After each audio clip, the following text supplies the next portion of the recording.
Baik, Assalamualaikum warahmatullahi wabarakatuh.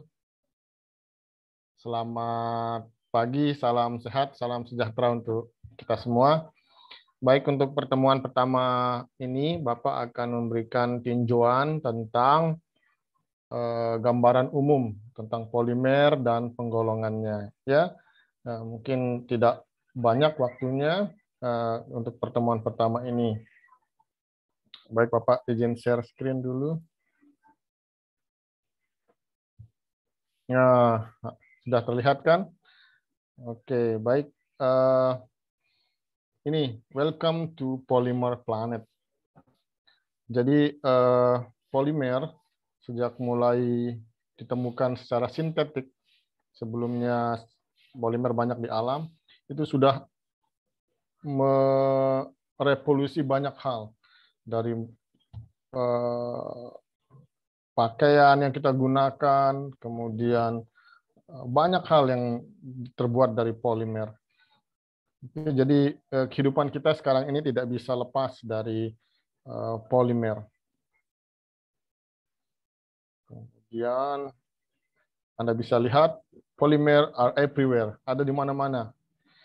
Dari hampir semua kehidupan sehari-hari, dari kertas, pulpen, laptop, TV, semua hal pasti ada bagian dari polimernya. Bahkan tubuh Anda sendiri merupakan polimer. Ya. Nah, ini agak kurang terang ya.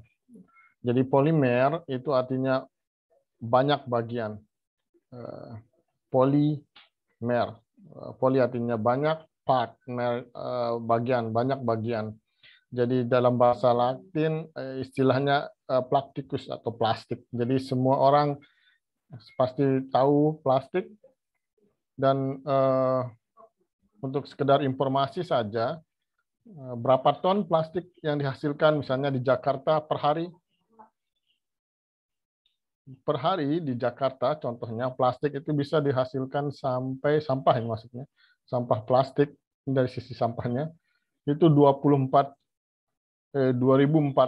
ton per hari sampah plastik per hari.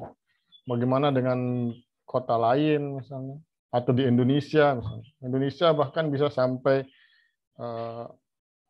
puluhan ribu ton per hari.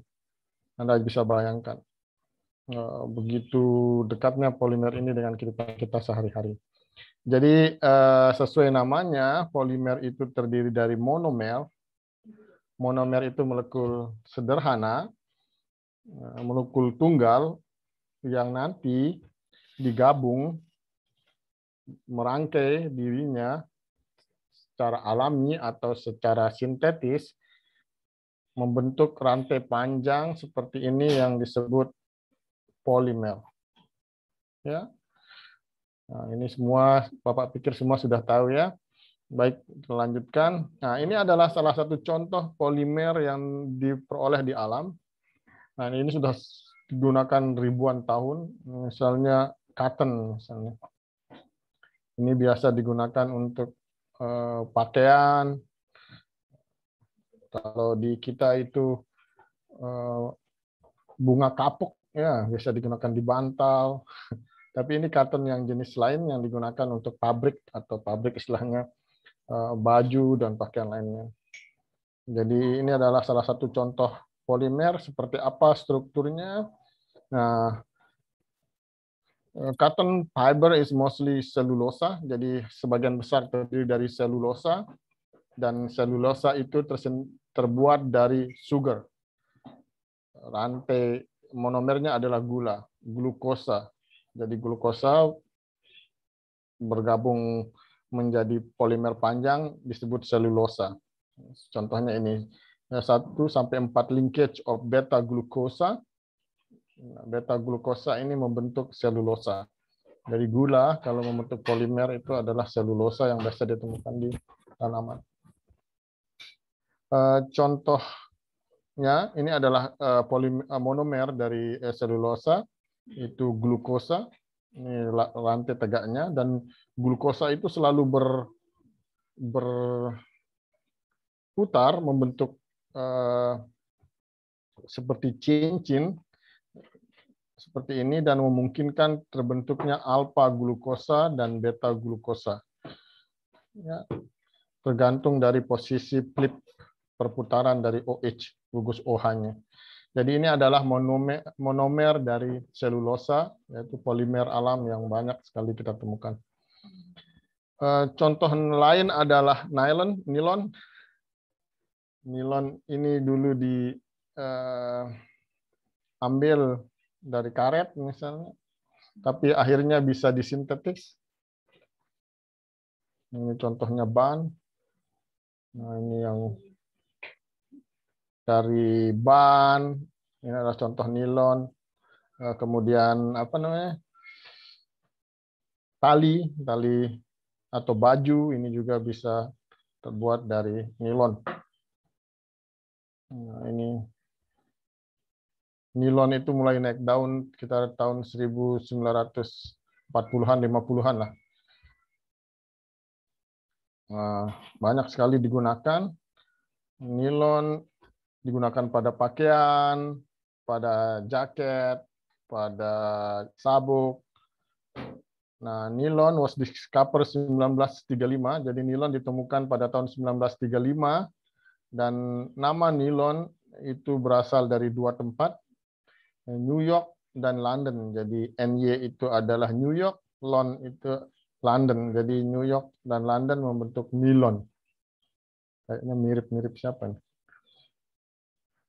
Nah, ini adalah praktikum yang biasa dilakukan untuk membuat nilon. Jadi mencampurkan dua monomer dan reaksinya lumayan cepat. Nanti setelah kedua monomer dicampur,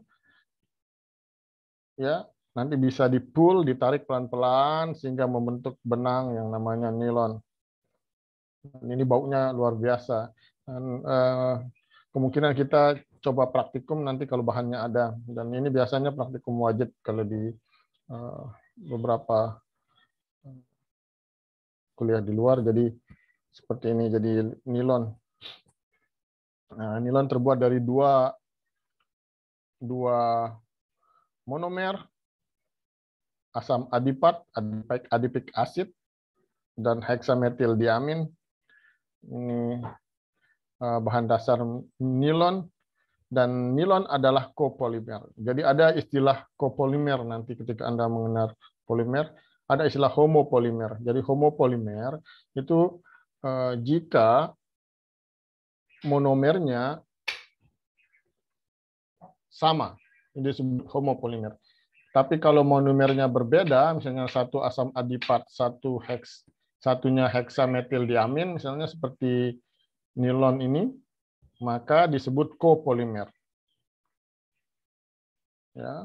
Dan nilon adalah reaksi salah satu, nanti Bapak akan melihat di pertemuan kedua atau ketiga, kita akan bahas tentang proses polimerisasi. Tapi nilon disebut dengan reaksi dehidrasi, yaitu pelepasan air. Dalam polimerisasi proses disebut polimer kondensasi. Ada satu polimer adisi, satunya kondensasi. Nanti detailnya kita akan bahas pertemuan berikutnya. Jadi reaksi mekanismenya mirip-mirip seperti itu. Contoh lain adalah polyester. Oke.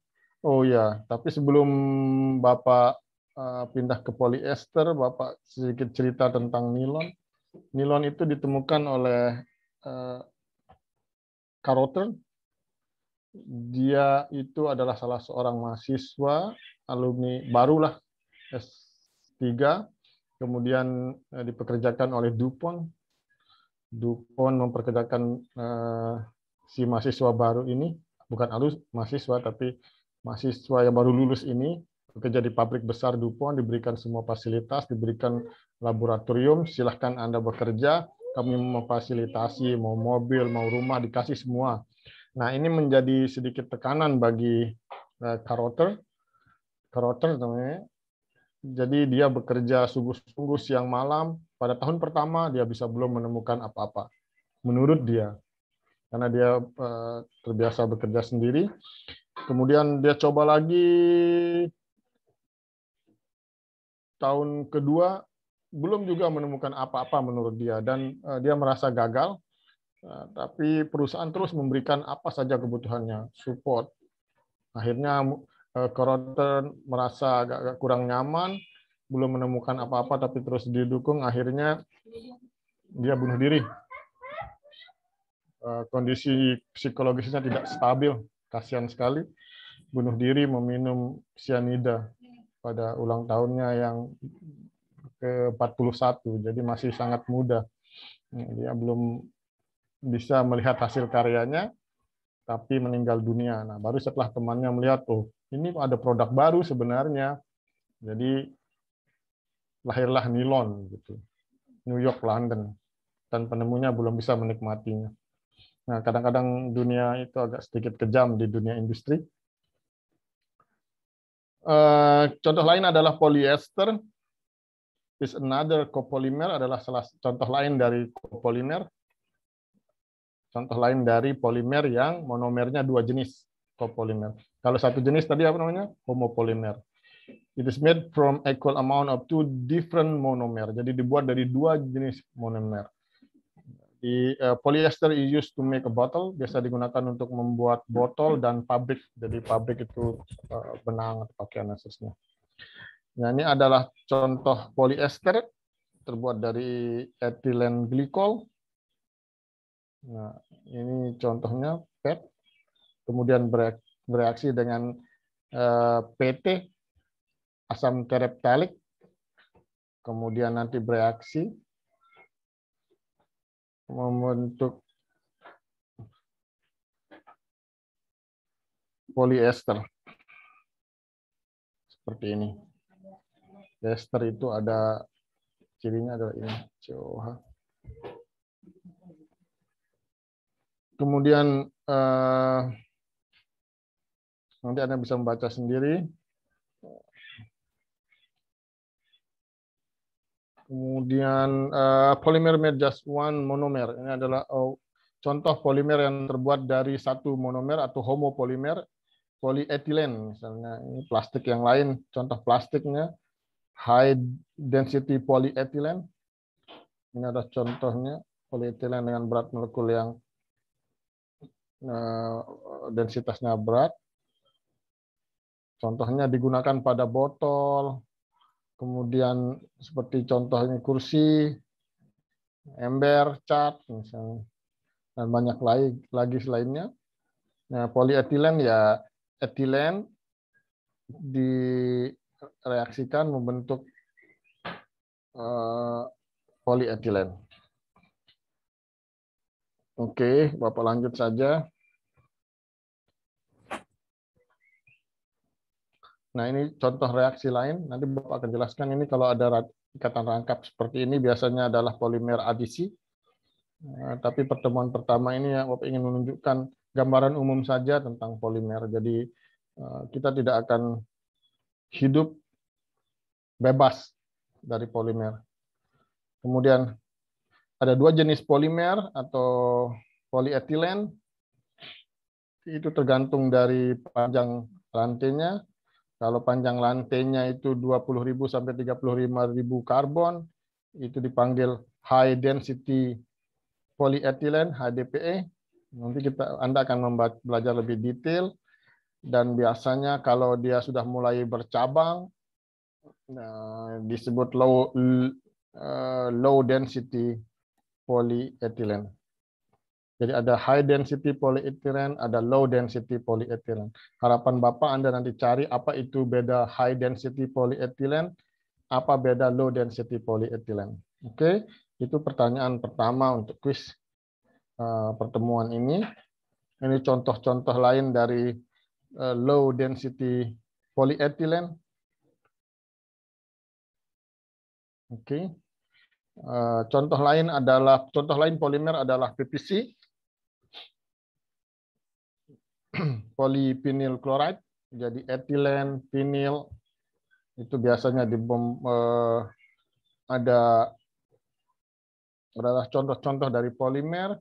Polyethylene seperti ini, polyvinyl chloride ada kloridanya. Dan ini polyvinyl chloride atau PVC lumayan banyak kita dapatkan di pipa atau di ini, tapi biasanya sangat berbahaya kalau dibakar. Kalau terhisap HCl-nya terhisap, itu akan bereaksi dengan sistem di tubuh membentuk asam yang sangat keras. Jadi seperti ini PVC. Jadi reaksinya itu kalau dibakar dengan O2, misalnya tidak kelihatan ya, akan membentuk ini hidroklorik asid asam HCl yang akan berpengaruh pada tubuh.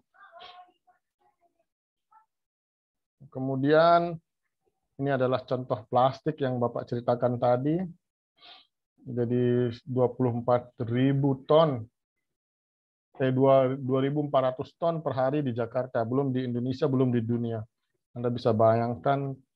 Nah, ini adalah contoh yang lain, contoh polimer yang lain, CD, dan tapi sekarang ini agak-agak berkurang penggunaannya. Ya. Dan biasanya sekarang jadi sampah. Nah, ini adalah contoh lain dari polimer, dari jaket, beranda, dan seterusnya. Nah, ini adalah tugas kedua Anda. Jadi, ketika Anda membaca, ketika membeli makanan atau minuman yang ada di kemasan paket, akan selalu ada tanda ini. Di bawahnya biasanya. 1, 2, 3, 4, 5, 6, 7. Ya, yang pertama itu polyethylene terephthalate, PT. 2, HDPE, high density polyethylene. 3, vinyl, polyvinyl. Terus nomor 4 itu low density polyethylene. Nomor 5 polypropylen. Nomor 6 polystyrene. Jadi styren yang terbuat dari reaksi adisi itu seperti itu. Nah, kira-kira pertanyaan yang kedua dari untuk Anda adalah yang mana yang aman digunakan untuk misalnya minuman diminum 2 kali. Diminum 2 kali. Digunakan botolnya 2 kali, yang mana yang aman. Nah, ini tugas Anda cari di rumah ya. Nanti silahkan dijawab di Spada. Oke, baik. Terima kasih atas perhatiannya. Semoga Anda bisa mengerjakan tugas yang di Bapak berikan, tugas pertama, tugas kedua. Jadi kalau Anda tidak menonton video ini dengan teliti, Anda tidak akan memperoleh tugas pertama dan tugas kedua. Baik, terima kasih. Assalamualaikum warahmatullahi wabarakatuh. Stop recording.